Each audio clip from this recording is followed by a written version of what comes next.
జాబిలమ్మ నీకు అంత కోపమా ఏ యూజువల్ లవ్ స్టోరీ. ఈ మూవీ రివ్యూ అయితే వీడియోలో చూద్దాం. డైరెక్టర్ బై మన ధనుష్ గారు. సో మీకు తెలిసే ఉంటుంది. సో ఫిలిం అనేది నాకు ఎలా అనిపించిందంటే ఓకే బాగానే ఉంది భయ, నచ్చింది నాకైతే. మరీ అంత హైప్ అని కాదు, బాగుంది. సో ఫిలిం స్టోరీ ఎలా ఉంటుంది ఫస్ట్ ఆఫ్ ఆల్ మాట్లాడుకున్న తర్వాత కొంచెం డెప్త్కి వెళ్దాం. మన హీరో ప్రభు. సో తను ఒక షెఫ్. సో తన లైఫ్లోకి నీలా అనే క్యారెక్టర్ వచ్చిన తర్వాత ఏమైంది అనేది మీరు ఎంటర్గా చూస్తారు. సో అదే ఇంకా మూవీ ప్లాట్ అయితే అలానే ఉంటుంది. సో మెయిన్గా స్టార్టింగే బిగినింగ్లో మనకు చూపెట్టేది ఒక బ్రేకప్ మ్యూజిక్తో అయితే స్టార్ట్ అవుతుంది. ఆ మ్యూజిక్ నాకు అంతలా ఎక్కలేదు.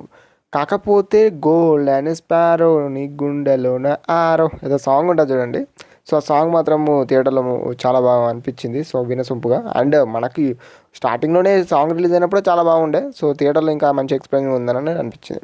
సో మెయిన్గా ఎటువంటి వాళ్ళకి ఫిలిం రికమెండ్ చేస్తామంటే మీ ఫ్రెండ్ని పట్టుకొని వెళ్ళిపోండి అని చెప్తా. ఓకేనా, మీ ఫ్రెండ్స్తో అలా మీరు ఫ్రెండ్ని పెట్టుకొని వెళ్ళిపోండి థియేటర్కి. మంచి చూసామురా, ఒక మంచి ఫిలిమే చూసాము అన్నట్టు అనిపిస్తుంది. ఇక్కడ హీరోకి తనకు ఉన్న ఫ్రెండ్ ఇద్దరు క్యారెక్టర్స్ కూడా చాలా మంచి ఇంప్లిమెంట్ చేశారని చెప్పచ్చు.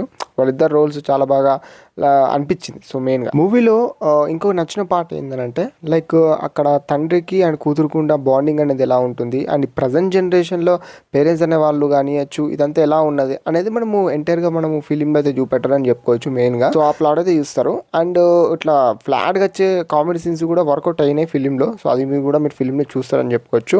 మెయిన్గా ఇలాంటి ప్లస్ థింగ్స్. ఇక మైనస్ థింగ్స్ అని వస్తే సాంగ్స్ అయితే నచ్చలేదు. అది ఒక్క సాంగ్ తప్పి, అదే చెప్పాను కదా గోల్డెన్ స్పారో.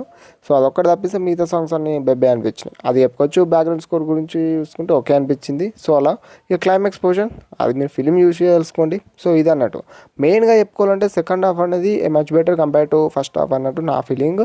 సో అలా అని చెప్పుకోవచ్చు.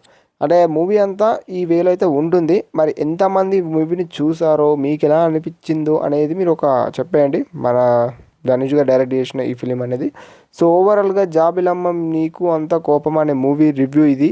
అండ్ ఈ వీడియో కనుక మీకు నచ్చినట్లయితే డూ సబ్స్క్రైబ్. ఇంకెక్కువ కూడా ఏది సాగది తెలుసుకోలేను.